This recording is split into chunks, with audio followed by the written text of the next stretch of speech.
ఎందరో రాజకీయ నాయకులు కానీ కొందరికే పదవులు వస్తాయి. పదవి అనుభవించడానికే పరిమితమైతే ఆ నాయకుల అభివృద్ధి అక్కడే ఆగిపోతుంది. వచ్చిన అవకాశాన్ని వినియోగించుకుంటూ ప్రజాసేవలో తరిగిస్తూ నలుగురు మెప్పు పొందేవారు కొందరే ఉంటారు. అలాంటి కోవకు చెందిన వారే నిజామాబాద్ పార్లమెంట్ సభ్యురాలు కల్వకుంట్ల కవిత. ఉత్తమ పార్లమెంట్ సభ్యురాలుగా ఇటీవల ఆమె ఎంపికయ్యారు. కవిత ప్రస్థానం ఎక్కడ మొదలైంది, ఎలా ముందుకు సాగుతోంది, దేశంలో ఉత్తమ ఎంపీగా ఎలా గుర్తింపు పొందారు? ఆసక్తికర కథనం మీకోసం.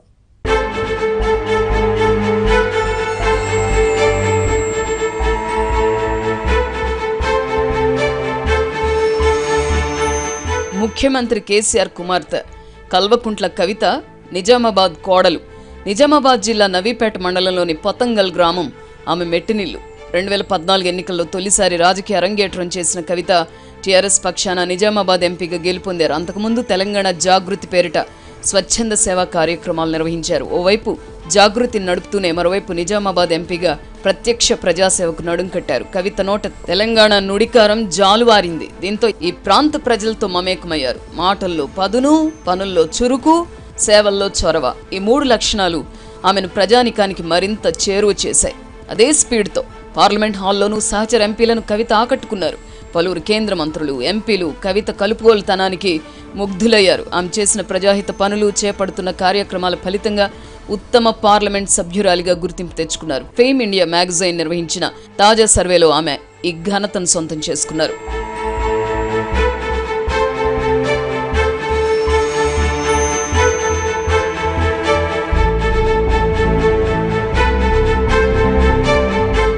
నిజామాబాద్ ఎంపీ కవితను ఈ ప్రాంతవాసులు బతుకమ్మగా పిలుస్తూ ఉంటారు. బతుకమ్మ పండుగను రాష్ట్ర పండుగగా గుర్తించి గౌరవించడం వెనుక కవిత పాత్ర ఎంతో కీలకం. ఆమె నేతృత్వంలోనే రాష్ట్రంలో ఏటా అధికారికంగా బతుకమ్మ సంబురాలు నిర్వహిస్తున్నారు. అన్ని జిల్లాల్లో పర్యటిస్తూ బతుకమ్మ సంబురాల్లో పాల్గొనడం ద్వారా దీనికి విశేష ఖ్యాతిని ఆమె తెచ్చిపెట్టారు. గతేడాది విదేశాల్లో కూడా బతుకమ్మ పండుగను ఘనంగా నిర్వహించారు. ఒక్కరోజు ఒక్కో దేశంలో జరిగిన బతుకమ్మ వేడుకల్లో కవిత పాల్గొన్నారు. తద్వారా ఈ పండుగ ఖ్యాతిని మరింత ఇనుమడింపు చేశారు.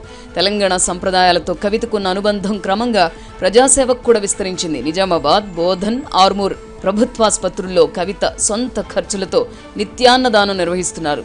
రోగులకు, వారి సంబంధికులకు ప్రతిరోజు ఉచితంగా మధ్యాహ్న భోజనం అందిస్తున్నారు. రోగులకు వైద్య సేవలు అందించడం ఎంత ముఖ్యమో వారి ఆకలి తీర్చడం అంతే ముఖ్యమన్న ఉద్దేశంతో ఈ కార్యక్రమాన్ని చేపట్టారు. అదే క్రమంలో పాఠశాల స్థాయి విద్యార్థుల కోసం అక్క ప్రాజెక్ట్ని కూడా చేపట్టారు. ఈ ప్రాజెక్ట్ ద్వారా విద్యార్థులకు వైద్య పరీక్షలు నిర్వహించారు. వారిలో 75% మంది రక్తహీనతతో బాధపడుతున్నట్లు గుర్తించారు.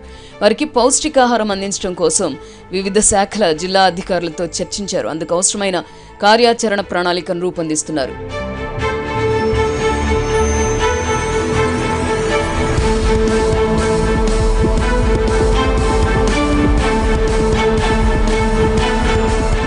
ఎన్నికల సమయంలో తన దృష్టికి వచ్చిన వాటిల్లో బీడీ కార్మికుల సమస్య ప్రధానమైందిగా ఎంపీ కవిత చెబుతూ ఉంటారు. వారికి జీవన భృతి అందించాలని అప్పుడే ఆలోచించారట. రాష్ట్రంలో టీఆర్ఎస్ అధికారంలోకి వచ్చాక వారిని ఆదుకోవాలంటూ కవిత ఒక ప్రతిపాదన చేశారు. అందుకు అనుగుణంగా బీడీ కార్మికులకు నెలవారీగా జీవన భృతి అందించాలనే నిర్ణయం తీసుకున్నారట. నిజామాబాద్ జిల్లా కార్మికుల సమస్యల్ని గమనించడం ద్వారా పురుడు పోసుకున్న ఈ ఆలోచన వల్ల ప్రస్తుతం రాష్ట్రంలోని సుమారు 4 లక్షల మంది బీడీ కార్మికులకు ప్రతి నెల జీవన భృతి అందుతోంది.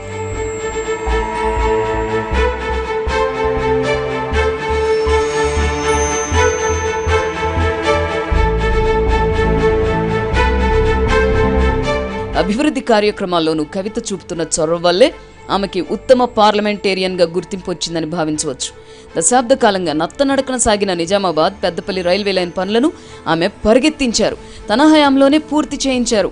నిజామాబాద్లో ఐటీ హబ్ ఏర్పాటైంది. ఇంటర్నేషనల్ కంపెనీలు కొలువుదీరే ఈ హబ్ ద్వారా స్థానికులకు ఉద్యోగ, ఉపాధి అవకాశాలు పెరుగుతున్నాయి. 2017లో జాగృతి ఆధ్వర్యంలో నిజామాబాద్లో మెగా జాబ్ మేళా నిర్వహించారు. దీనికి 9,000 మందికి పైగా అభ్యర్థులు రాగా సుమారు 7,000 మంది వివిధ ఉద్యోగాలకు ఎంపికయ్యారు.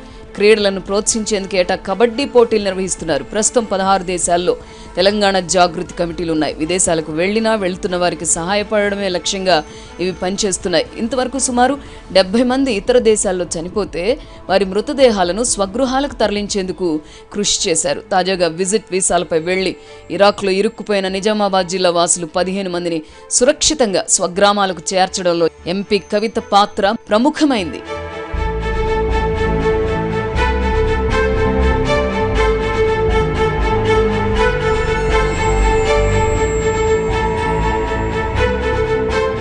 నిజామాబాద్ జిల్లాకు ఏదో ఒక ప్రత్యేక గుర్తింపు తేవాలనే తపనతో గిన్నిస్ రికార్డులు నెలకొల్పేందుకు ఎంపీ కవిత దోహదపడ్డారు. నిజామాబాద్లో జాగృతి ద్వారా 300 మందితో పేరిణి నృత్యం ప్రదర్శింపజేశారు. ఈ ఈవెంట్ గిన్నిస్ పుటల్లోకి ఎక్కింది. అన్నింటికీ మించి పార్లమెంట్ సమావేశాల్లో ఎంపీ కవిత పలు అంశాలను ప్రస్తావించిన తీరు అందరినీ ఆకట్టుకుందట. పసుపు బోర్డు ఏర్పాటుపై పలు రాష్ట్రాల ముఖ్యమంత్రుల మద్దతు కూడగట్టి ఆ లేఖను ప్రధాని మోదీకి కవిత అందజేశారు. పసుపు బోర్డు ఏర్పాటుపై చర్చించాలని పార్లమెంట్లో ప్రైవేట్ బిల్ పెట్టించారు. ఇలా ఆమె మాట తీరు, సమస్యలపై స్పందించి చొరవ, నాయకత్వ లక్షణాలను గుర్తించి కవితను ఉత్తమ పార్లమెంటేరియన్గా ఎంపిక చేశారు. మొదటిసారి ఎంపీగా పార్లమెంట్ గడప తొక్కిన ఈ ఇందూరు బిడ్డ ఈ ఖ్యాతి సాధించడంపై స్థానికంగా చర్చ సాగుతోంది. జిల్లా ప్రజలు ఆమెకి మనసారా అభినందనలు తెలుపుతున్నారు.